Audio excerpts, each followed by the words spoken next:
pergi jauh, tidak akan hilang dari kalbu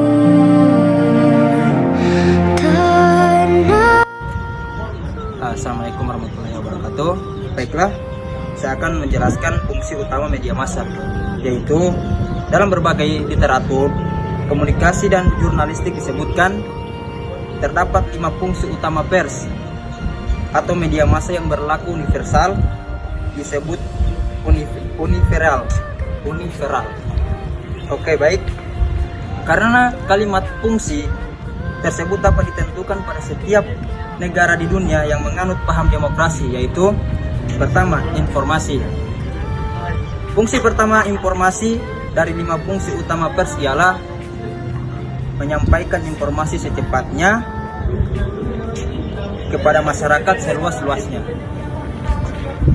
Setiap informasi yang disampaikan harus memenuhi kriteria dasar.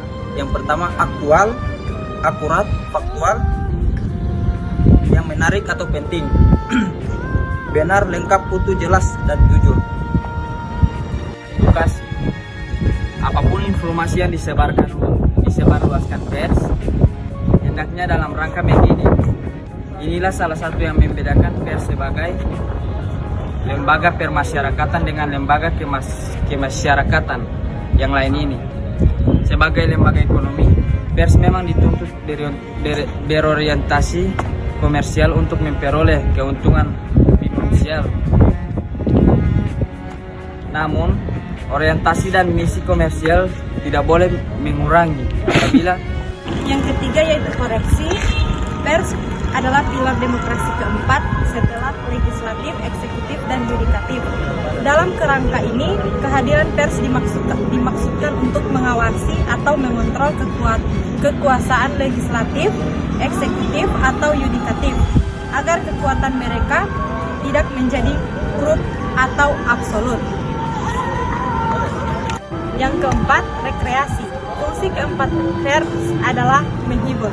Pers juga harus memerankan dirinya sebagai wahana rekreasi yang menyenangkan, sekaligus juga menyehatkan bagi semua lapisan masyarakat. Yang kelima, mediasi. Mediasi artinya penghubung. Bisa juga disebut sebagai fasilitator atau mediator. Setiap hari, pers melaporkan berbagai peristiwa yang terjadi dalam dunia dalam lembaran-lembaran kertas yang tertera rapi dan menarik. Ada 3 penyangga media massa pers. Yang pertama, idealisme. Dalam pasal 6 Undang-Undang Nomor 40 Tahun 1999 tentang pers dinyatakan pers nasional melaksanakan peranan sebagai yang pertama, memenuhi hak masyarakat untuk mengetahui.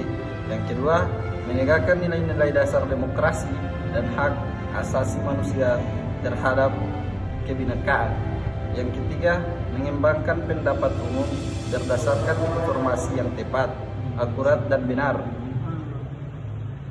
Yang kedua yaitu komersialisme. Pers tidak hanya harus mempunyai cita-cita ideal, pers harus mempunyai kekuatan serta keseimbangan.